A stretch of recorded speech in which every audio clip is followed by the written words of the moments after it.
Hello दोस्तों, मेरा नाम रवि कुमार गुला है। मेरे मेडिसिनल ज्ञान यूट्यूब चैनल में आपका बहुत बहुत स्वागत है दोस्तों। तो आज जो हमारे पास जो अपडेट आया हुआ है वो दोस्तों नेशनल हेल्थ मिशन की तरफ से आया हुआ है। तो इसमें यूपी एनएचएम 17,000 से ज़्यादा वैकेंसीज इसको क्लियर किया जाएगा। और कास्ट सर्टिफिकेट में ध्यान देने वाली बात क्या है वो आपको इस वीडियो में पूरी दी जाएगी। और डीवी के लिए तैयार हो जाएं, क्योंकि डीवी आपको यानी डॉक्यूमेंट वेरिफिकेशन के लिए क्या करना है और सिलेक्शन प्रोसेस, इसकी फुल डिटेल आपको इस वीडियो में मिलने जा रही है। तो इस वीडियो में अंत तक बने रहें और बीच में चैनल को स्किप ना करें, मतलब वीडियो को स्किप ना करें, जिससे आपको वीडियो की जानकारी अधूरी रहे। वीडियो में लास्ट तक बने रहे। तो चलते हैं दोस्तों। तो दोस्तों इसमें ध्यान देने योग्य जो बातें हैं उसमें आपको सबसे पहले इस पॉइंट को देखिए। और जो reservation will be provide as जो एप्लीकेबल जो reservation rule of candidate are original inhabit जो आपका इनहेबिटेशंस है ऑफ उत्तर प्रदेश। और डोमिसाइल जो उत्तर प्रदेश का जो डोमिसाइल है वो आपका ओरिजिनल होना चाहिए। तो आपको डॉक्यूमेंट वेरिफिकेशन में ये ध्यान देने योग्य बात है। Candidate not having domicile of Uttar Pradesh, अगर आप डोमिसाइल मतलब आपके पास उत्तर प्रदेश का डोमिसाइल नहीं है, treated under unreserved category and may apply as unreserved category candidate. So आप जो अनरिजर्व्ड जो कैंडिडेट्स में आप आएंगे। तो दोस्तों ये इसमें पहले क्लियर कर दिया था। तो डोमिसाइल आपको ले जाना है जो डॉक्यूमेंट वेरिफिकेशन में। और तो आपका ये 2 पॉइंट क्लियर हैं, जैसे कि आपको डोमिसाइल ले जाना है और वो भी उत्तर प्रदेश का जो डोमिसाइल है आपको उत्तर प्रदेश का ले जाना है। और बाकी दोस्तों जो इसके जो आपका ये थर्ड पॉइंट है, तो थर्ड पॉइंट की बात कर लेते हैं दोस्तों। तो थर्ड पॉइंट पे आप गौर फरमाएं। तो दोस्तों सबसे पहले आप इस पॉइंट को देखिए। Only female candidate can apply ANM position as per the group grade जो आपका ग्रेमेट नंबर है और जो गैजेट नंबर है यानी 622 ब्रांच 8, ये आपके तहत ये आपको बताया गया है कि 90% से 10% vacancy has been earmarked of female and male candidates. तो जो आपको जो दोस्तों जो 90% इसमें महिलाओं की लग सकती है, क्योंकि वो एएनएम में इनकी चांस ज़्यादा हैं। तो महिलाएं यानी फीमेल कैंडिडेट है उनका 90% चांस, मतलब 90% जो महिलाएं हैं वो एएनएम में लगेंगी। बाकी 10% वैकेंसीज है वो मेल पर्सन को मिल सकती है। और दोस्तों जो male candidate reserved cell all जो applicable for staff nurse position, यानी फीमेल कैंडिडेट जो है हमारी उन्हें 90% इन वैकेंसी में मिलना ही मिलना है। बाकी जो मेल पर्सन की बात कर ले तो उन्हें ज़्यादा से ज़्यादा 10% उन लोगों का सिलेक्शन होगा। तो दोस्तों एएनएम से अगर आप हैं तो आपका कोई चांस नहीं है, मतलब एएनएम में ज़्यादातर देखा जा रहा है तो फीमेल कैंडिडेट को काफ़ी महत्वता दी जाएगी। बात कर लेते हैं दोस्तों जो हमारा फोर्थ पॉइंट है, यानी इस फोर्थ पॉइंट की। तो इसमें दिया है relevant required document should be uploaded bye candidate at the of online submission of application. अब दोस्तों ध्यान देने वाली बात सबसे जो मेन इम्पॉर्टेंट पॉइंट है वो दोस्तों वो है हमारा 5 पॉइंट। तो इस पर दोस्तों याद रखें, जो हमारा जो कैंडिडेट है, जो कैंडिडेट हमारे हैं, तो उन कैंडिडेट को क्या करना होगा कि candidate OBC category, EVS category and claimed benefit same, उन्हें दोनों को बेनिफिट सेम मिलेंगे।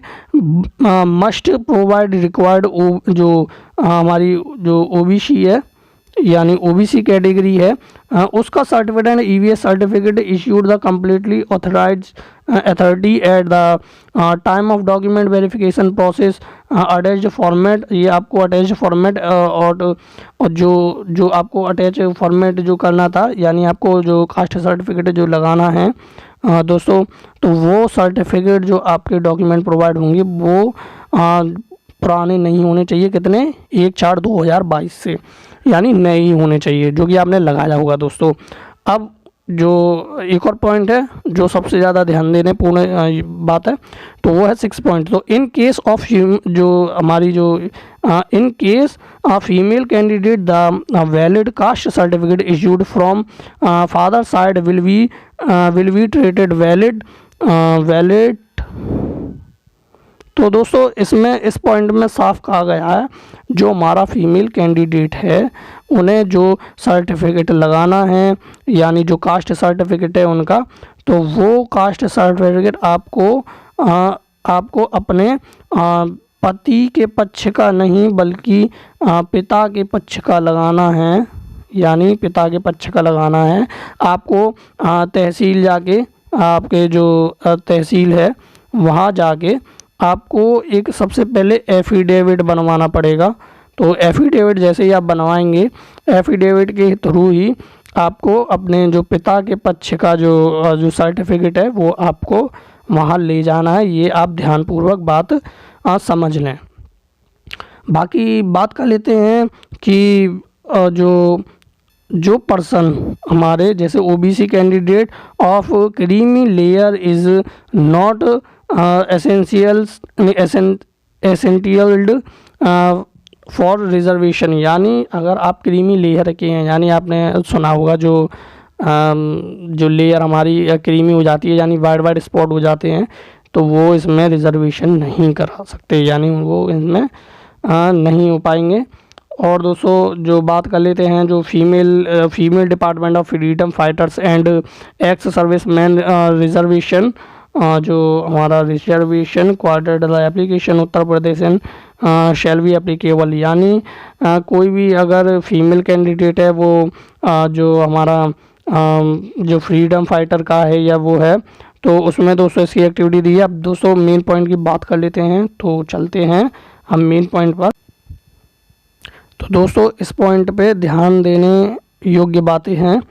तो सबसे पहले हम नॉर्मलाइजेशन की बात कर लेते हैं, और उससे पहले हम कोविड सर्टिफिकेट की बात करेंगे। तो अगर आपके पास कोविड सर्टिफिकेट है और आपको वो भी लेके आना है अगर आपने अटैच किया है, और तो दोस्तों उसमें जो रिक्वायर है, जो जैसे आपने ऑनलाइन फॉर्म फिल किया था तो उसमें कोविड-19 का जो एक्सपीरियंस आपने दिया था, यानी आपने जो भी दिया हो 6 मंथ का, 1 ईयर का या 1 ईयर 6 मंथ का, वो आपको वहाँ ले जाना होगा डॉक्यूमेंट वेरिफिकेशन के लिए। और बाकी बात कर लेते हैं दोस्तों थर्ड पॉइंट की। तो थर्ड पॉइंट में आप गौर देने वाली बात है, तो दोस्तों इसमें जो उसके परसेंटेज से उस बेस पे आपको मार्क्स मिल जाएंगे, जैसा कि आप नीचे देख सकते हैं। तो दोस्तों यहाँ आप देखें, तो मैं आपको यहाँ भी ये बात क्लियर कर देता हूँ। तो दोस्तों सबसे पहले फर्स्ट पॉइंट की बात कर लेते हैं। तो फर्स्ट पॉइंट में आप देख सकते हैं 0.5% हु कंप्लीट 6 मंथ। अगर आपने 6 मंथ उसमें कंप्लीटेड शो करवाया हुआ है सर्टिफिकेट में, तो आपको 0.5% मार्क्स आपको मिल सकते हैं वहाँ से, और जो आपके अटैच किया जाएगा, यानी नॉर्मलाइजेशन के बेस पे भी आपको ये चीज़ मिल सकती है। और दोस्तों बात कर लेते हैं पॉइंट नंबर सेकंड की।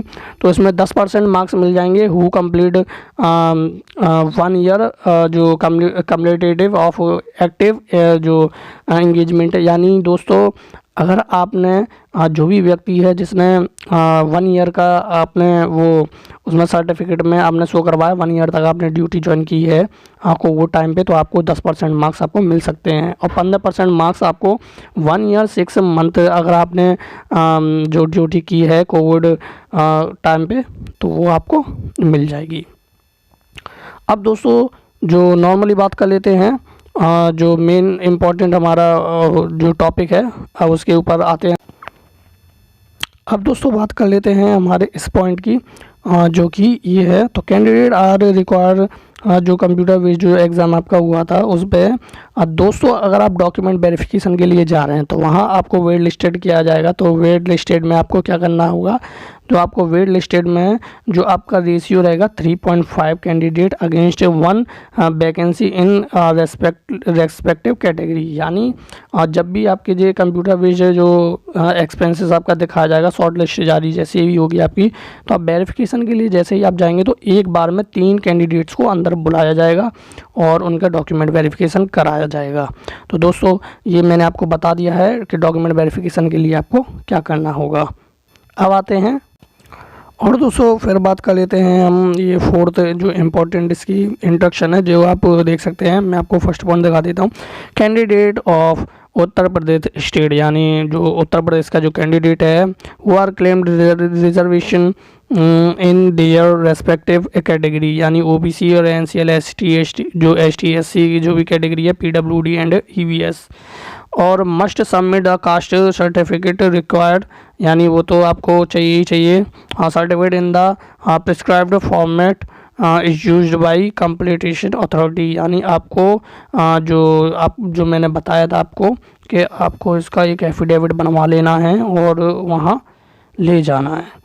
फिर दोस्तों Uttar Pradesh will be treated under the ये लाइन और रही जो completed authority is the time document verification process, ये वेरिफिकेशन प्रोसेस के लिए काम आएगी। बाकी बात कर लेते हैं candidate not having domicile of Uttar Pradesh will be treated under the unreserved category, यानी वो अनरिजर्व्ड कैटेगरी में आएगा अगर उसके पास उत्तर प्रदेश का डोमिसाइल नहीं है। तो दोस्तों आप इंस्ट्रक्शन वगैरह हैं उन्हें आप देख सकते हैं, फॉलो कर सकते हैं। तो दोस्तों आप वीडियो ज़्यादा लंबी ना हो जाए इस चक्कर में बाकी जानकारी हम अगली वीडियो में देंगे। तो थैंक यू सो मच दोस्तों, मिलते हैं नेक्स्ट वीडियो में और इस चैनल को सब्सक्राइब जरूर कर दें। Thank you so much.